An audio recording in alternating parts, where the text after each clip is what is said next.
La bourse est l'un des secteurs qui a rendu beaucoup de personnes multimillionnaires, je dirais même multimillionnaires dans le monde entier. Warren Buffett, l'un des hommes les plus riches de l'Amérique, est l'un des cas illustratifs. Mais malheureusement, ce secteur est mal connu en Afrique à cause de plusieurs raisons, à cause du manque d'éducation, à cause de la mentalité limitante, à cause également de l'ignorance. Donc, dans cette vidéo, nous allons parler de les indices. Qu'est-ce qu'un indice boursier? Parce que beaucoup de personnes m'ont posé la question à quel moment on parle des indices boursiers, à quel moment on parle des ETF. Donc, nous allons éclaircir ça. Qu'est-ce qu'un indice boursier ou qu'est-ce qu'un ETF? Donc, si vous venez de me découvrir, moi, c'est Adama Sawarou. Dans cette chaîne, je parle également du business, je parle également de l'éducation financière et de la technologie. Si l'une des thématiques vous intéresse, sachez que vous êtes au bon endroit. N'oubliez pas d'activer la cloche de notification pour en les éventuelles vidéos que je partagerai sur la chaîne. Comme je le disais au début de la vidéo, nous allons parler de la bourse, plus précisément des indices boursiers. À quel moment on parle des indices boursiers? Donc, vous devez savoir qu'un indice boursier, c'est un palier d'action. Quand on dit un indice boursier, c'est un palier d'action.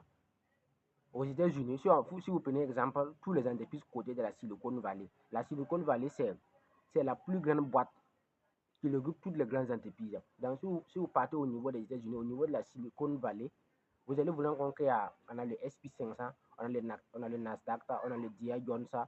Il y a beaucoup d'indices boursiers. Par exemple, si on va prendre l'exemple de SP500. Le SP500, ça veut dire quoi? Ça veut dire que les 500 entreprises américaines cotées sur le marché boursier, c'est ça on dit le SP500. Le SP500, c'est un indice boursier. C'est-à-dire qu'il y a 500 entreprises américaines réunies ensemble qui forment maintenant un seul indice qu'on appelle le SP500. C'est la même chose qu'avec le Nasdaq. C'est la même chose qu'avec le DI Jones. Le DI Jones, c'est une entreprise. Donc, en un indice boursier, c'est un palier d'action. Parce qu'on a parlé des actions la semaine passée. Donc, j'ai bel et bien dit qu'une action, c'est une part d'entreprise. Donc, quand vous achetez une action, vous êtes propriétaire de l'entreprise à une portion. Si vous avez 10% des actions, c'est-à-dire que vous possédez 10% de l'entreprise. Si vous avez 30% des actions, c'est-à-dire que vous possédez 30% de l'entreprise. Si vous prenez l'exemple de l'entreprise Coca-Cola qui est dans le monde entier, Warren Buffett, l'investisseur le plus riche de l'Amérique, a plus de 50% des actions de Coca-Cola. C'est-à-dire qu'il possède l'entreprise à plus de 50%.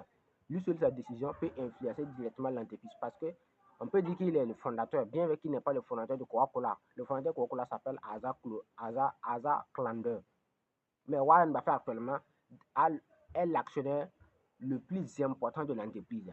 Parce qu'à chaque fin d'année, toutes les entreprises réunissent les actionnaires. Voilà, on fait un assemblée générale, on réunit tous les actionnaires pour parler de l'entreprise, pour parler de l'avenir de l'entreprise. Et chacun maintenant propose des décisions, chacun maintenant propose des idées, des solutions, à quelle mesure on va faire maintenant pour passer l'entreprise à une échelle. Donc,